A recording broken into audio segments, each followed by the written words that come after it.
Alright, so in deciding which speech to do, I had a whole bunch of different ideas. I had ideas on like how sand dollars make babies and all this random stuff because I had no clue what to talk about. And then I realized that there was something that I learned last year I had a gap year program that I went to, and it's all ministry based, but they taught us one day about financial stuff.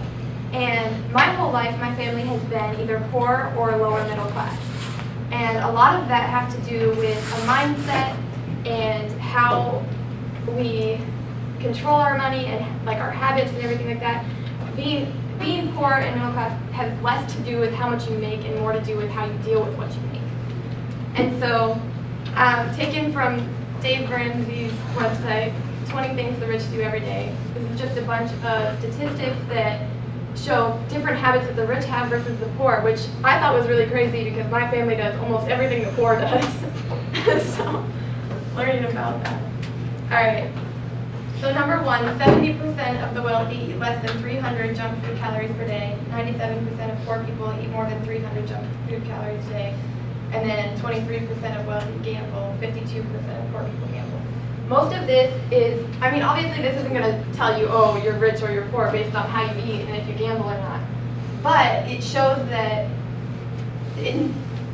normally wealthy people tend to care more about their body and they're willing to worry about what they're eating, where poor people were just like, oh, let's eat whatever because it doesn't matter. And then gambling is more of like, rich people are going to invest their money and poor people are going to put in a lot of little bits of money for high hopes of making a lot back, which isn't the best idea. Number two, 80% of wealthy are focused on accomplishing some goal, only 12% of the poor do this. Goals really change what you're aiming for and how you get there. If you don't have goals, then you're just kind of wandering around, you're not getting anywhere. 76% of wealthy exercise aerobically 4 days a week, and 23% of poor do this. I'm the type of person that says that I don't like to exercise, so other than walking, I really don't. But obviously, again, wealthy people are going to put more into their health and their well-being than poor people because they realize that that's who they are and that's what's important, and poor people are more concerned with what's going on around them. 63% of wealthy listen to audiobooks during the commute to work, and 5% of poor people do this. This is important because it shows that wealthy people are willing to learn most of the time. Poor people, not that we're not willing to learn, but we're not as intentional about it. We just kind of let it happen when it happens, where wealthy people will go out of their way to be filling their head with more knowledge every time they can. 81% of wealthy maintain a to-do list, 19% of poor. Keeping yourself organized, being able to remember what you actually have to do versus forgetting things and running behind. 63% of wealthy parents make their children read 2 or more nonfiction books a month versus 3% of the poor. I've been thinking a lot about how now in culture, in America at least, we are trying to train our children to be children. And before, hundreds of years ago, we were trying to train our children to be adults, because eventually they're going to turn into an adult.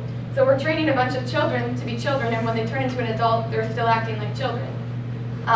So it tends to be wealthy parents will put more education into their children to train them to be an adult rather than encouraging them to only read fiction books and storybooks and stuff, which I still think are good, but including some actual education and knowledge in there.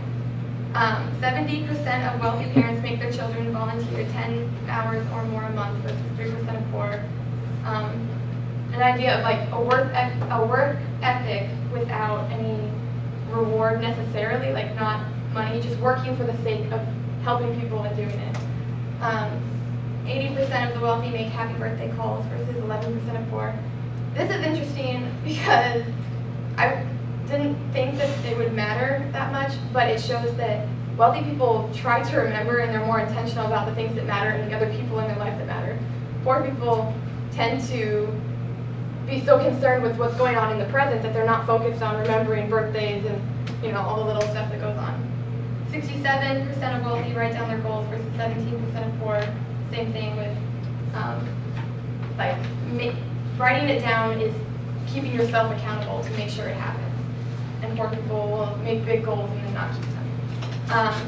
88% of wealthy read 30 minutes or more each day for education or career reasons versus 2% of poor. So again, being intentional about your education. 6% of wealthy say what's on their mind versus 69% of poor. Being able to not say your opinions is a huge self-control thing, and if you have self-control, you're probably going to do a little better with your money than if you're poor and you're going to just say whatever you want. 79% of wealthy network 5 or more hours a month versus 16% of poor.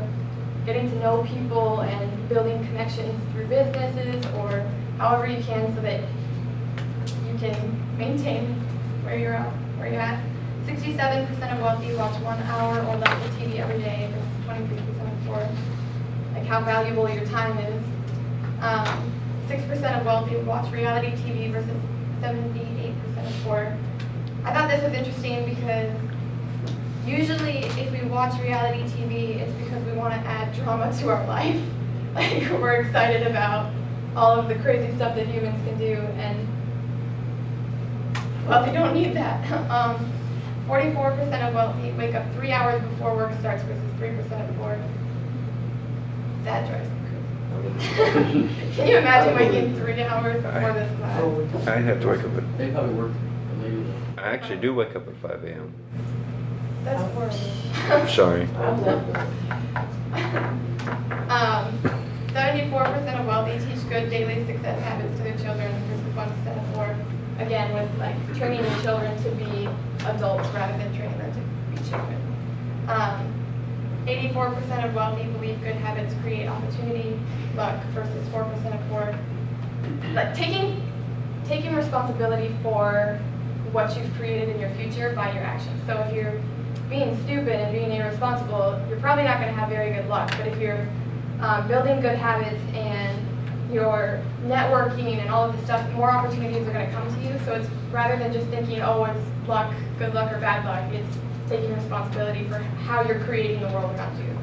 And then 76% of wealthy believe bad habits create detrimental luck versus 9% of poor.